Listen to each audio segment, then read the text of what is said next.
Today we're going to use ChatGPT to make you the perfect plan to help you get into the college of your dreams. Over the last couple of videos, we've seen just how crazy ChatGPT is. We've been running a couple experiments to see how well it can help you write your essays for your college applications, both for your personal statement as well as your supplemental essays. And for all of those essays, the results have been surprisingly good. After those couple of videos, I was wondering what else we could use ChatGPT for in terms of helping you with your college applications beyond just doing your essays for you. And it got me thinking that I go to Stanford University, that's where I am currently, but originally, back when I was in high school, I really wanted to go to Harvard, but when I went into the whole college application process, I really had no idea what I was doing, and I ended up making a lot of mistakes along the way. At the end of the day, though, things worked out really well for me, and I get to go to a really wonderful university, and I'm currently in my junior year, and things are really going great. But if I had had something like ChatGPT back in the day, would I have had more success with my college application journey? That's what we're going to find out today. For the past few experiments, we've been using this made-up persona named Serena, who is really into conservation and those related things. So I'm wondering if I give ChatGPT the right prompts,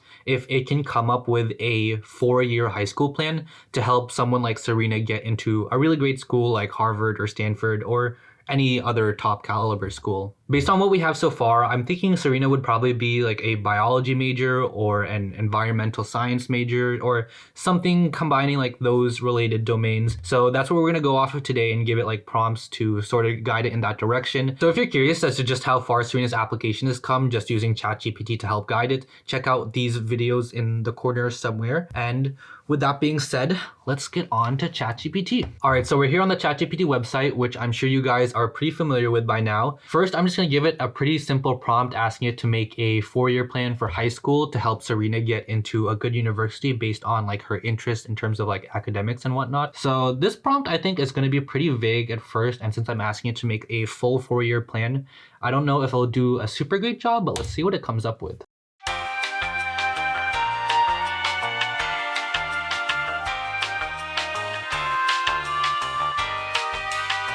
All right, so it just finished up, so let's see what it has for us. All right, starting off with freshman year, it gives us 3 points.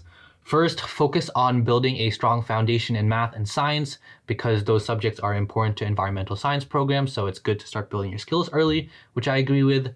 Second, it's telling us to take challenging courses such as honors or AP classes if they're available, so you can really stand out in the college application process. I don't necessarily agree with the second point as much because although I think honors and AP classes are important for you to take, I don't think they will necessarily help you stand out in your applications, especially if you're applying to top schools, because at that level, all applicants are going to be taking a regular course load. So it's not really something to help you stand out, but more so just like the kind of like baseline you have to meet. But regardless, it's still a point that you should take at challenging classes when you can. And the third point is to get involved with extracurricular activities like clubs or sports that align with your interests, in this case being environmental science, so that you can like build your resume, which is going to be like your activity section for the Common App, so where you can sort of explore your interests and then also meet like-minded people, which I definitely agree with. All right, moving on to sophomore year. First point, continue to focus on math and science and consider taking more advanced courses if they're available. I would say that you definitely should do well in your math and science classes, but this doesn't mean that you should neglect your more humanities-based classes like your English, your history, your foreign language, because all of those are going to contribute equally to your transcript. So you don't want it to be where only your math and science classes have good grades where your other classes have like really low grades, because that doesn't paint the best picture of yourself. And again, the courses you take, at least for the most part, are really just going to be like the baseline, kind of like the bar that you have to meet. So you should do well in all of your classes and not just really specialize into one specific domain. Even if it relates to what you want to study in the future, you should make sure that at least for your high school classes that you're performing well across the board. Second, start thinking about what specific universities you might want to attend and do more research into the programs and requirements so that you get a head start on like what they need for applicants. I would agree with this. I'd say that for me, I didn't really start doing research into my schools until more towards the end of my junior year, and that I think is a big part of why the college list that I ended up having wasn't the most optimized, and I ended up applying to a lot of schools that I wasn't super interested in. So I'd say that if you really start working to build a not like a final college list or anything, but starting to get ideas of which schools you might be interested in and why exactly you are interested in those schools in terms of like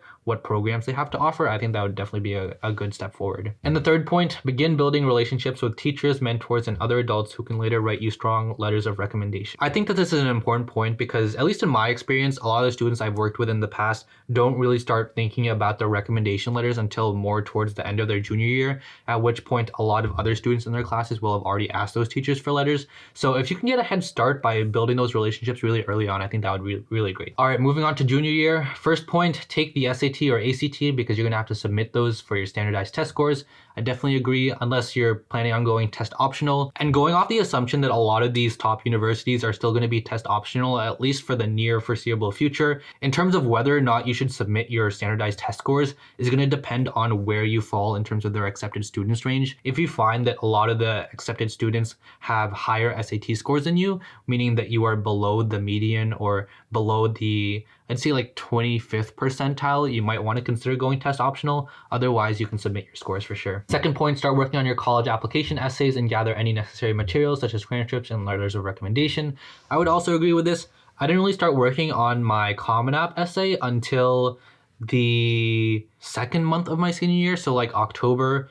And by October, I mean like Halloween essentially is when I started working on the essay, and it was a pretty bad time. And so like I've been saying in a lot of my other videos, you want to give yourself enough time to really build your application, especially when it comes to the essays, because those can really take a while. And third point, consider participating in internships, summer programs, or research experiences related to environmental science. These experiences can help you stand out on your college applications and give you valuable real-world experience in your field of interest. This I would definitely agree with. For me, in the summer after my junior year, I studied abroad in South Korea through a program with the US State Department, and that was really great for my application because I ended up applying as linguistics or international relations or also East Asian studies. So the fact that I had that study abroad experience was a really big boost to my application. I would say if you can find some sort of really good opportunity where you can explore your academic interest through like some sort of internship, summer program or something like that, I would say that's going to be a super big boost to your application. So I would highly recommend trying to find something like that if you can. And finally, for senior year, first, finish up any remaining required coursework and continue to excel in your classes. I think that should be a given. Second, submit your college applications and make sure to meet deadlines. Again, that is pretty straightforward, to be expected. You can't really get into college if you don't submit your applications. Third, consider applying for scholarships to help fund your education. There are many scholarships available for students interested in environmental science. I would agree that you definitely want to start looking for scholarships as soon as you can, even before you start submitting your application, because deadlines can range throughout the year. And you really want to apply for as many of these as you can because, you know, the more you apply, the better chance you have of getting some of them. And it's true that there are scholarships that pertain to specific like academic fields that you might be interested in. So depending on like what major you plan on going into, or maybe just like a broad general like domain of study you want to get into, if you can look for specific scholarships that are relevant to your interest, then you might have a better shot with those scholarships since they're, you know, going to be less applicants if it's a more narrow range of like their target demographics. I would say that this plan gives you a really nice general overview of what you should be doing in the different years of high school to help prepare you for your college applications. I do wish that there was a little bit more specific details related to the majors that Serena could be interested in and specific extracurricular activities or things like that that she could be interested in. So let's see if I can prod it a little bit more. I think that since I was asking for 4 years of high school, it wasn't able to be as detailed. So let's see if I narrow it down by year.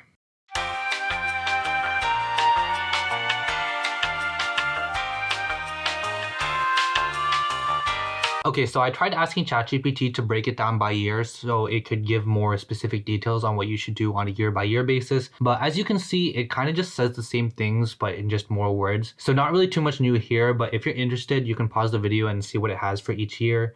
Here's freshman year, sophomore year, junior year, and senior year. So not really too much new in any of these. So I'm thinking that instead of asking for a year-by-year plan, I should just ask for like specific things that you would want to see in Serena's application, like your extracurricular activities, awards, and things like that. So let's give it a shot.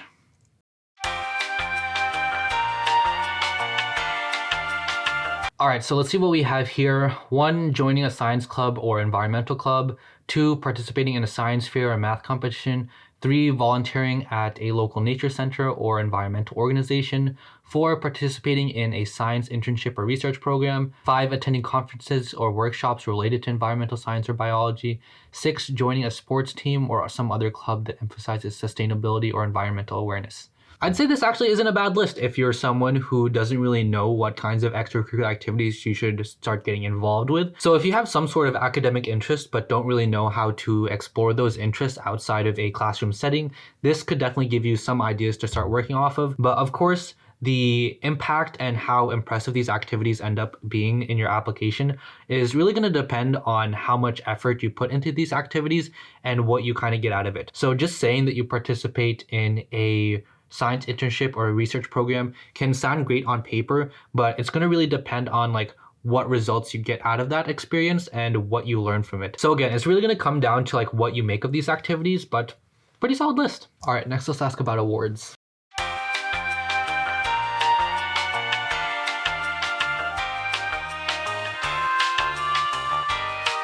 All right, so ChatGPT gives us 5 different examples, which is great because the Common App lets you put down 5 awards. First, we have academic awards, which are awarded for being the top student in a particular subject.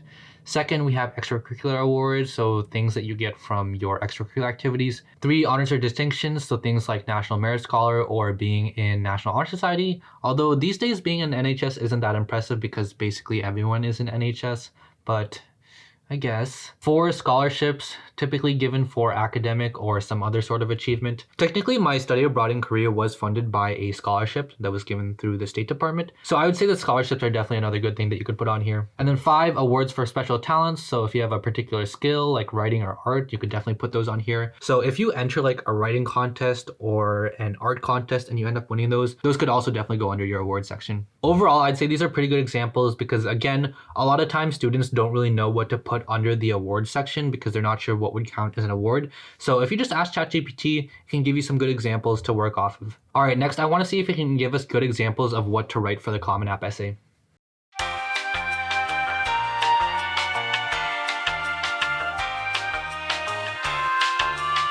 All right, so again, 5 examples. 1, a particular experience that has shaped your life and shaped your goals and interests. 2, talking about your passion for environmental science or biology and how that passion has like influenced your academic and personal growth. 3, a challenge you faced and overcome and how you grew from that. 4, an important person in your life who has helped shape you. 5, a specific goal or dream that you're working towards. Honestly, these are pretty general examples. I'd say it's essentially just the Common App essay prompts reworded. So not really anything too helpful here, which I guess kind of makes sense because the prompts we gave it this time around didn't really have anything too specific about Serena. So I guess this was the best it could come up with. But if you give it more information about the different things that you've done, so essentially if you just like give it your whole student profile essentially and ask it to give you ideas, it might be able to come up with something kind of nice. All right, now I'm going to ask if it can give us examples for what to write for supplemental essays. I'm not going to specify what the prompts are for the supplemental essays because I want to see what it could come up with.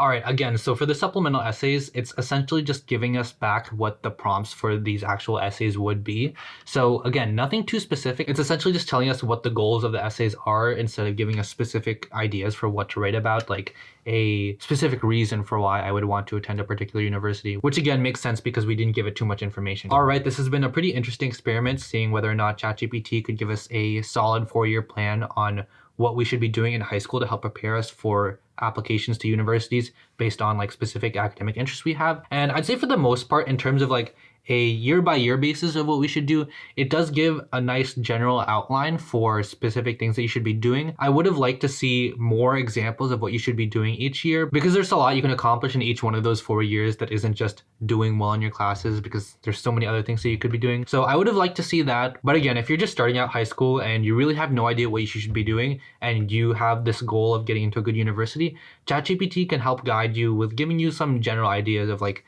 what path you should be taking. But after that, it's really up to you what the specific steps you take are, because ChatGPT can't just give you every single thing you need to do, because there isn't one perfect plan to help you get into college. It's really just a culmination of like everything you're doing throughout all the 4 years of high school, and everyone's path to college looks pretty different. So whatever you end up doing, just make sure that it's like things that you're interested in and show your growth as a person and beyond. And if you're feeling stuck at any point, like you're in your sophomore year of high school and you feel like you don't have enough extracurricular activities and you're wondering what you should do, you could go ahead and ask ChatGPT. I'm a sophomore in high school. This is what my academic interests are. This is what I want to do in the future. What extracurricular activities should I be doing now? And chances are it could give you something pretty solid that you could either follow through on or expand upon and find something even better that you could do. Finally, in terms of the essays, it didn't really give us anything too specific, but I think that's fine because we did go over the essays more extensively in some of the previous videos, which again, you can check out in the corners.